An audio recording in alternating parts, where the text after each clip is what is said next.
ትኩረት ያጣው የትግራይ የተረሱ እናቶች እንባ ድፍን 2 ዓመታትን ያስቆጠረው አሰቃቂ ጦርነት ካበቃ እነሆ 3 ዓመታት ሊቆጠር ተቃርቧል።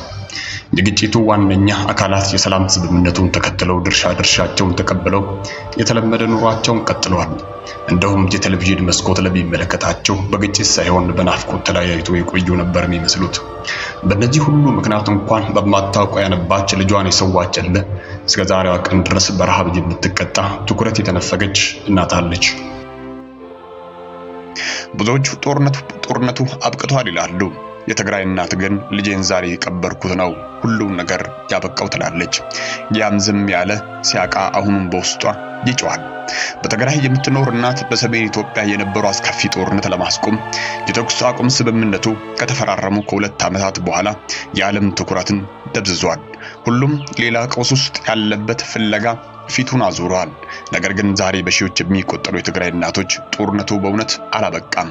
የእነዚህ እናቶች ጉዳት ለሚቆጠረው በተበላሸ መሰረተ ልማት ወይም በተፈናቀሉ ዜጎች ብቻ ሳይሆን በጠፋባቸው ልጆቻቸው፣ የተገደሉ ባሎቻቸው እርዳታም ሆነ ትኩረት ሳይሰጥ በህይወት ለማትረፍ የሚደረጉ የዕለት ተዕለት ትግል ነው። ከነዚህ በኋላ እነዚህ እናቶች ተርበዋል፣ አሉ የሚል አጥተዋል። ከምንም በላይ ደግሞ በምንም የማይተኳቸው ልጆቻቸውን አጥተዋል። ለነዚህ ካሳ ምን ይከፈላል? በምንስ ይህ እንባ ይታበሳል? ዲፕሎማቶች፣ ዓለም አቀፍ ኃይሎች እንደ ሚዲያ አውታሮች ኖቬምበር 2022 የፕሪቶሪያ የሰላም ስምምነት እንደ ትልቅ የለውጥ ድል ሲያወድሱ ጦርነቱ ከፍተኛ ጉዳት ሰለባ ለእናቶች ምንም ለውጥ አላመጣም። እነዚህ እናቶች ከጦርነቱ በኋላ ባለው ገጽታ ውስጥ የማይታዩ ሆነው ተረስቷል። ብዙዎቹ የሞቀ ቤታቸውን አጥተው በጊዜያዊ መጠለያዎች ውስጥ ያሉ በቂ ምግብ በከፍተኛ ችግር ውስጥ እየማቀቁ ይገኛሉ።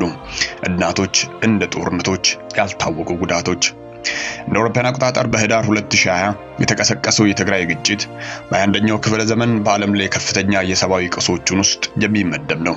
ጥናቶች እንደሚያሳዩት እስከ 600,000 የሚደርሱ ሰዎች ህይወት እልፈት ምክንያት ሆኖ አልፏል። ከነዚህ ውስጥ ለቁጥር የሚያዳግቱ ህፃናትና ሴቶች ይገኙባቸዋል። የጉዳቱ ሰለባ የሆኑ ብዙዎች ሲቪሎች ሲሆኑ እንደ አክሱም፣ እንደ ማይገድራ እና እንደ ደብረ አባይ ያሉ ከተሞች ከጅምላ ግድያ፣ ጾታዊ ጥቃትና እገታ ሰለባ ሆነዋል። ለብዙ የትግራይ እናቶች ጉዳቱ በምንም የማይሻር ጠባሳ ነው። ልጆቻቸው በአየር ድብደባ ወይም በጦርነት ተሳትፎ ብቻ ሳይሆን አንዳንዶች በቤታቸው ተቀምጠው ሌሎች በግጭቱ ለተጎዱ ወንድሞቻቸውን ለማንሳት በወጡበት ቀርተዋል። ልጆችና ባሎች ሲገደሉ፣ ማህበረሰብ ሲበተን፣ ሴቶች ምንም ኢኮኖሚያዊ ወይም ስነ ልቦናዊ ድጋፍ ሳይኖራቸው ወላጅ አልባ ሲሆኑ፣ አረጋውያን የሚንከባከባቸው ዘመድ ቀብሮ ብቻ ሲሆኑ ትግራይ ምን ትታከማለች? አሁን በትግራይ ሰላም ሳይሆን ወደ ውስጥ ምትጮው የታፈነ ሐዘን በዝምታ የያዘች እናት ብቻ አለችው። ለነገሩስ ቢወራ ምን ቢለቀስ ይሄ መሪር ሐዘን በምንስ ይጽናናል? በጦርነቱ ወቅት አለን ያሉ ለመሳሪያ ሀብታቸውን ያሰሰቱ ተቋማት አሁንን ባለማበስ እጅ አጥሯቸዋል። አሁን ከሚዲያ ፍጆታ ያለፈ በጦርነት የከፋ ጉዳት ለደረሰባቸው እናቶች በቂ መቋቋምና የምግብ አቅርቦት ባለመኖሩ ብዙዎች በአሰቃቂ ሁኔታ ላይ ይገኛሉ። ግጭቱ ዛሬም ጋብ ብልም በራብና መፈናቀል በሰሜን ኢትዮጵያ በሚሊዮን የሚቆጠሩ ሰዎችን ህይወቱን መጉዳቱን ቀጥሏል። እንደ አውሮፓውያን አቆጣጠር በ2021 በግጭቱ ወቅት 90% የሚሆነው የትግራይ ህዝብ ወደ 5.2 ሚሊዮን ህዝብ የአስቸኳይ ጊዜ ምግብ እጥረት ውስጥ የነበረ ቢሆንም ከተኩስ አቁም በኋላ ሁኔታዎቹ በጣም የተሻሻሉ አልነበሩም። እንደ አውሮፓውያን አቆጣጠር በ2023 መጀመሪያ ላይ 5.4 ሚሊዮን በላይ የትግራይ ህዝብ አሁንም የምግብ እርዳታ እንደሚያስፈልገው ዓለም አቀፍ የምግብ ፕሮግራም WFP አሳወቀ። ከዚህ ውስጥ 1.5 ሚሊዮን የሚሆነው ምንም ምግብ እያገኙ አልነበረም። ሌሎች ከሚያስፈልጋቸው ከዕለት የምግብ ፍላጎት በታችም ነበር የሚያገኙት። ይህም የማህበረሰብ ለከባድ የምግብ እጥረትና ረሃብን አጋልጧቸዋል። በ2024 አጋማሽ ላይ በድጋሚ የዓለም ምግብ ፕሮግራም WFP በትግራይ ቢያንስ 351 ሰዎች በረሃብ መሞታቸው በዘገባዎቹ ተናገረ። ከዚያም በኋላ በተደጋጋሚ በክልሉ ዙሪያ የሚገኙ መጠለያዎች ካምፖች በምግብ እጥረት ምክንያት የሞቱ ሰዎች በጣም በብዙ መረጃ መውጣቱን ቀጠለ። ዘገባው ቀጥሏል። በአንድ ካምፕ በ3 ወራት ብቻ 300 ሰዎች የሚሆኑ መሞታቸው ተዘግበዋል። ይህ ለድርጅቱ ዘገባ ቢሆንም ለትግራይ ግን መርዶ ነው። አሁን የዓለም ምግብ ፕሮግራም WFP በትግራይ ውስጥ ከ2.1 ሚሊዮን በላይ ህዝብ አሁንም በዓለም እርዳታ እንደሚያስፈልገው ይገለጻል። ነገር ግን አሁን በገንዘብ እጥረት፣ በጸጥታና በፖለቲካ ችግሮች ምክንያት እርዳታ ማጠኑ ማሽቆልቆሉን ቀጥሏል። ይህ የትግራይ እናት መከራን ከቀን ወደ ቀን እያባባሰው ይገኛል። ድርብ ሸክም፣ ረሃብና ሐዘን። የትግራይ እናቶች በረሃብና በሐዘን የስሜት እየተጎሳቆሉ ይገኛሉ። ብዙዎች ከአንድ በላይ ልጅን አጥተዋል። አንዳንዶች ወንዶች ልጆች በግዳጅ ውትድርና ገብቶ ለአሰቃቂ ሞት ተዳርገዋል። ከዚህም የከፋ እናቶች ልጆቻቸውን በዓይናቸው ፊት ሲገደሉ አይተዋል። ሌሎች ደግሞ በህፃናት በተባራሪ ጥይት ታቶ በፍርስራሽ ቤቶች ውስጥ ተቀብረዋል። ከጦርነቱ የተረፉ በአሁኑ እንዳሉ እናቶች ለወላጆቻቸው ያጡ ልጆች እርዳታን ለማግኘት እየታገሉ ይገኛሉ። ከምግብ እጦት ባለፈ ሐዘኑና የአእምሮ ጤና ጉዳቱ በጣም አስከፊ ነው። ሌላኛው የትግራይ ሰቆቃ ገጽታ የጤና ስርዓት ጉድለት ነው። አብዛኛው የጤና ተቋማት በጦርነት ወቅት የተጎዱ በመሆኑ ህዝቡን ለመርዳት ዝግጁ አይደሉም። በድህረ አሰቃቂ መከራ፣ ረጅም ሐዘንና ከጦርነት ጋር በተያያዙ ወሲባዊ ጥቃቶች የሚሰቃዩ ሴቶች በከፍተኛ ህመምና የአእምሮ ጠባሳ ይሰቃያሉ።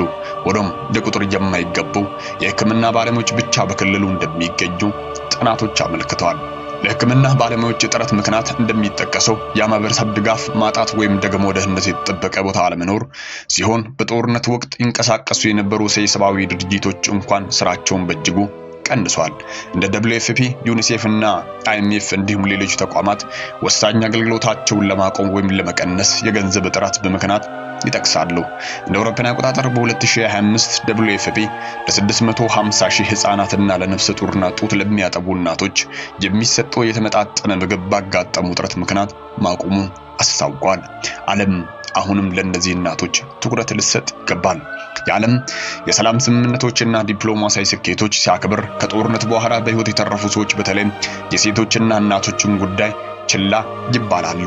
ሰላም ትርጉም የሚኖረው በይበልጥ ለተጎዱ ሰዎች መጠገንን፣ ፍትህና ክብር ሲሰጥ ብቻ ነው። ዓለም አቀፍ ማህበረሰብ በአስቸኳይ ቅድሚያ ሊሰጠው ይገባል። በተለይ የአእምሮ ጤናና የሐዘን ድጋፍ ለገጠማቸው ሴቶችና እናቶች የስነ ልቦና ድጋፍ በተለይም የትግራይ ለገጠማቸው ክፍሎች ሳይቀር በመዳረስ ጉዳቱ ሊያቃልል ይገባል። ከወሲብና ከስሜታዊ ጉዳት ለሚድኑ ሴቶች ደህንነቱ የተጠበቀ ቦታዎችን በማዘጋጀት ለሚቀጥለው ህይወትን ማብቃትን ያስፈልጋል።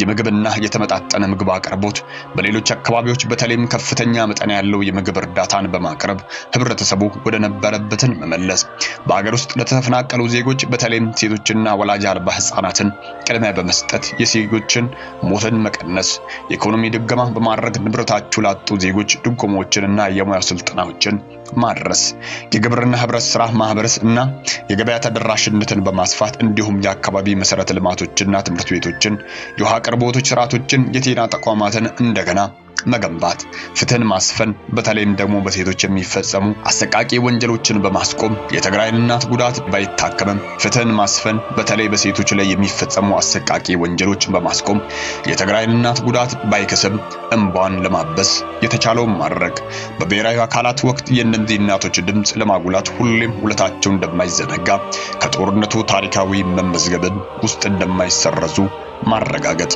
የእናት ህመም ፖለቲካዊ መሆን የለበትም።